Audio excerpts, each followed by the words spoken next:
100 دلیلوں کے بعد حضرت امام فخر الدین رازی رحمۃ اللہ علیہ عن قریب جو ہے شیطان کے بھٹکاوے میں آ جاتے تھے، لیکن ایک ان کے استاد تھے، بہت بڑے بزرگ تھے، وہ وضو کر رہے تھے، وضو کرتے کرتے ان کو انکشاف ہو گیا، جس کو کرامت کہتے ہیں۔ اللہ تعالیٰ نے پردے کو ہٹا دیا اور یہ منظر انہوں نے دیکھا، یعنی فخر الدین رازی کے ساتھ شیطان کا مناظرہ ہو رہا، اللہ تعالیٰ کے وجود کے بارے میں دلیل پیش کر رہے ہیں کہ اللہ تعالیٰ ہے، اور شیطان کہہ رہا نہیں، وہ دلیل کو کاٹ دے رہا، اتنے بڑے عالم کے دلائل کو کاٹ دے رہا وہ۔ تو ان کے استاد وضو کر رہے تھے، ان کو اللہ تعالیٰ نے انکشاف کے ذریعے سے معلوم کرا دیا کہ ایسا ایسا جو ہے شیطان کے ساتھ مناظرہ ہو رہا، لیکن فخر الدین رازی کے دلیلوں کو کاٹ دے رہا شیطان۔ تو یہ وضو کر رہے تھے، وضو کا لوٹا جو تھا، لوٹے کا پانی پھینک دیا زور سے اور کہا فخر الدین رازی تو کیوں نہیں کہہ دیتا کہ خدا بغیر دلیل کے ہے، خدا ہے بغیر دلیل کے ہے۔ یہ جو انہوں نے کہا تو فخر الدین رازی رحمۃ اللہ علیہ تک آواز گئی، تو انہوں نے کہہ دیا کہ شیطان کا وقت اللہ ہے ہمارا، بغیر دلیل کے ہے اللہ، میں دلیل ابری تمہارے سامنے پیش کرتا۔ تو بہر کیف کہنے کا مطلب یہ ہے کہ شیطان جو ہے سب کو بہکانے کی کوشش کرتا، نبیوں کو، صحابہ کرام کو۔ حضرت ابو ہریرہ کا واقعہ غالباً میں نے اسی مجلس میں بیان کیا تھا کہ اللہ کے رسول صلی اللہ علیہ وسلم نے حضرت ابو ہریرہ سے کہا تھا، اے ابو ہریرہ مال غنیمت تم رات کو نگرانی کرنا، کوئی چور نہ آ جائے۔ حضرت ابو ہریرہ رضی اللہ تعالیٰ عنہ مال کی نگرانی کر رہے تھے، ایک آدمی آیا اور مال غنیمت کا جو سامان تھا اس کو تھیلے میں بھر بھر کر کے لینے لگا۔ حضرت ابو ہریرہ رحمۃ اللہ رضی اللہ تعالیٰ عنہ نے اس کو پکڑ لیا اور پکڑ کر کے کہا شیطان کم وقت تو مال چوری کر رہا، میں تو تجھ کو نبی کریم صلی اللہ علیہ وسلم کی خدمت میں لے کر کے جاؤں گا۔ اس نے کہا دیکھو میں عیالدار ہوں، مفلس ہوں، تنگ دست ہوں، غریب آدمی ہوں، میرے چھوٹے چھوٹے بچے ہیں، بیوی ہیں، مجھ کو چھوڑ دو، میرے اوپر رحم کرو۔ تو حضرت ابو ہریرہ رضی اللہ تعالیٰ عنہ کو رحم آ گیا، چھوڑ دیا۔ اللہ کے رسول صلی اللہ علیہ وسلم نے صبح پوچھا ابو ہریرہ کیا ہوا رات میں؟ تو ابو ہریرہ رضی اللہ تعالیٰ عنہ نے فرمایا یا رسول اللہ ایک ایسا چور آیا تھا اور مال غنیمت کا سامان لے کر کے جا رہا تو میں نے اس کو پکڑ لیا، لیکن اس نے کہا کہ بھائی میرے چھوٹے چھوٹے بچے ہیں، میرے اوپر رحم کرو، میری بیوی ہے، میں پریشان ہوں، غریب ہوں، میرے اوپر رحم کرو، چھوڑ دو مجھ کو۔ تو مجھ کو رحم آ گیا، میں نے چھوڑ دیا۔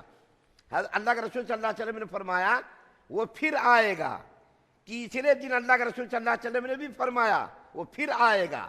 چنانچہ ابو ہریرہ رضی اللہ تعالیٰ عنہ نے تیسرے دن بھی اس کو پکڑ لیا۔ پکڑنے کے بعد اللہ کے رسول صلی اللہ علیہ وسلم کے کہنے کے مطابق اس کو پکڑ لیا، لیکن ان کو معلوم نہیں کہ شیطان ہے۔ ابو ہریرہ رضی اللہ تعالیٰ عنہ نے اس کا ہاتھ پکڑ لیا اور کہا کہ میں تجھ کو آج تو کسی صورت میں نہیں چھوڑوں گا، اللہ کے رسول صلی اللہ علیہ وسلم کی خدمت میں لے کر ضرور جاؤں گا، آج نہیں چھوڑوں گا، تو روزانہ آتا ہے چوری کرتا ہے۔ تو اس نے کہا کہ دیکھو مجھ کو چھوڑ دو، میں تجھ کو ایک بہت ہی اہم چیز بتاتا ہوں، اگر تم نے اس کو عمل میں لا لیا اور تم اس کے اوپر عمل کرتے رہے تو تمہارے لیے بہت ہی نجات کا ذریعہ بن جائے گا۔ تو ابو ہریرہ رضی اللہ تعالیٰ عنہ پوچھا کیا ہے وہ؟ شیطان نے کہا کہ تو سوتے وقت آیت الکرسی پڑھ کر سویا کر، ساری دنیا سے اللہ تجھ کو بے نیاز کر دیں گے، تیری جان کی، تیری عزت کی، تیری آبرو کی اللہ حفاظت کریں گے، اور تیرے لیے اللہ تعالیٰ فرشتوں کو حفاظت کے لیے متعین کر دیں گے۔ تو ابو ہریرہ رضی اللہ تعالیٰ عنہ نے چھوڑ دیا شیطان کو۔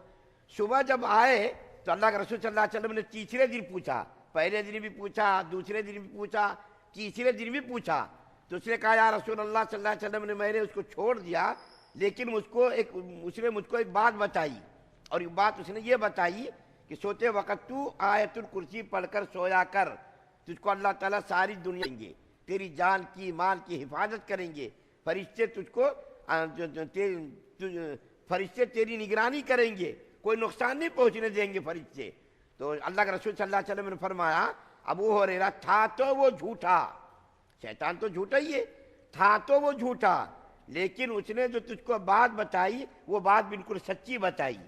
تھا تو وہ جھوٹا، لیکن اس نے جو تجھ کو بات بتائی وہ تجھ کو بالکل اس نے سچی بات بتائی کہ آیت الکرسی پڑھ کر جو سوئے گا اللہ تعالیٰ اس کے لیے فرشتوں کو نگراں بنا دیں گے، اور فرشتے اس کی نگرانی کریں گے، اس کی حفاظت کریں گے، اس کو موت کے علاوہ کوئی چیز نقصان نہیں پہنچا سکتی ہے، فرشتے کا اللہ متعین کر دیں گے۔ ایک اور واقعہ مجھ کو یاد آیا، میں بتا کر کے ختم کرتا ہوں۔ حضرت امیر معاویہ رضی اللہ تعالیٰ عنہ ایک مرتبہ اپنے گھر کے اندر سوئے ہوئے تھے، تو چاروں طرف سے دروازے بند تھے کیونکہ دشمنوں کا کھٹکا لگا رہتا تھا۔ ایک آدمی رات کو آیا تہجد کے وقت اور پیر یوں یوں ہلانے لگا، تو حضرت معاویہ رضی اللہ تعالیٰ عنہ نے اس کا ہاتھ پکڑ لیا، تو یہاں کیسا آیا رے؟ کیسا ہے؟ دروازے سارے بند ہیں، تو کیسا آیا؟ تو کون ہے پہلے بتا۔ اس نے کہا حضرت کل آپ کی تہجد کی نماز چھوٹ گئی تھی، آج میں نے سوچا کہ پھر آج کہیں آپ کی تہجد کی نماز نہ چھوٹ جائے، اس لیے میں نے آپ کو اٹھا دیا، تو پہلے بتا ہے کون تو؟ اس نے کہا میں شیطان ہوں۔ تو حضرت امیر معاویہ رضی اللہ تعالیٰ عنہ نے فرمایا شیطان تو کبھی انسانوں کا بھلا چاہ ہی نہیں سکتا، شیطان تو کبھی انسان کا خیر خواہ ہو ہی نہیں سکتا، تو میرا کیسا خیر خواہ بن گیا؟ کمبخت بتا تو کیوں آیا؟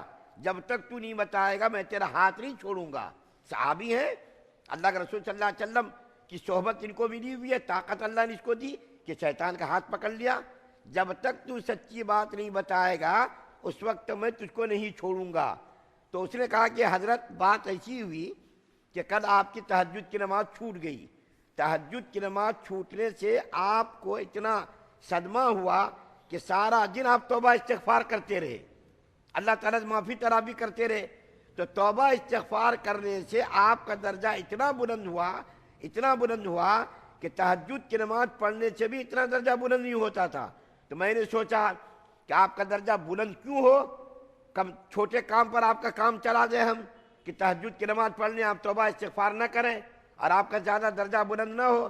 تو آپ کا درجہ بلند نہ ہو اس کے لیے میں نے آپ کو اٹھا دیا کہ پھر اگر تہجد کی نماز چھوٹ گئی تو آپ دن بھر توبہ استغفار کریں گے، اللہ تعالیٰ سے معافی طلبی کریں گے تو آپ کا درجہ اور زیادہ بلند ہوگا۔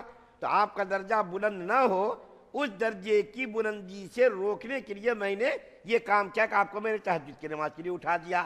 بس آخری بات کہہ کر کے ختم کرتا ہوں کہ اللہ تعالیٰ قرآن کے اندر یہاں فرما رہے ہیں کہ جب شیطان وسوسے ڈالے، شیطان برے خیالات ڈالے تو اللہ کو یاد کر لو، اللہ کی پناہ میں آ جاؤ اور اللہ کو یاد کرو۔ جو آدمی اللہ کو یاد کرے گا، اللہ کا ذکر کرے گا، شیطان اس کے اوپر قادر نہیں ہوگا۔ شیطان سے بچنے کا بہترین طریقہ یہ ہے کہ اللہ کی پناہ میں آ جائے، اللہ کا ذکر و اذکار کرتا رہے، کسی وقت آدمی غافل نہ ہو، کسی وقت آدمی خالی نہ رہے۔ جب آدمی خالی رہتا ہے تو شیطان کو اس کو بہکانے کا موقع ملتا ہے۔ جب آدمی ذکر کے اندر رہتا ہے کم سے کم اتنا کام کرے کہ کوئی کام کرے، ناجائز کام نہ کرے، جائز کام کوئی بھی کام ہو، گھر میں جھاڑو دے دے، برتن دھو دے، کپڑے دھو دے، پانی بھر دے، یا کوئی بھی کام کرے، خالی آدمی نہ رہے۔ خالی گھر شیطان کا اڈا ہوتا ہے، خالی دل شیطان کا مرکز ہوتا ہے۔ جب آدمی خالی بیٹھتا ہے، جب آدمی خالی رہتا ہے تو شیطان کو بہکانے کا موقع ملتا ہے۔ اس لیے کسی وقت بھی اللہ کی یاد سے خالی نہ رہے اور دنیا کا کوئی جائز کام کرتا رہے، خالی بیٹھ کر کے نہ رہے۔ تو اللہ تعالیٰ نے ہم لوگوں کو دیکھیے شیطان سے جو ہمارا سب سے بڑا دشمن تھا اس سے بچنے کی تدبیر بتا دی۔ اگر ہم نے اس تدبیر کو اختیار کیا تو شیطان مردود سے ہم بچے رہیں گے اور آخری وقت تک اللہ ہمارے ایمان کی حفاظت فرمائیں گے۔ اللہ سے دعا اللہ ہم سب کو سننے زیادہ عمل کی توفیق عطا فرمائے۔ سبحان اللہ بحمدہ، سبحانک اللہم۔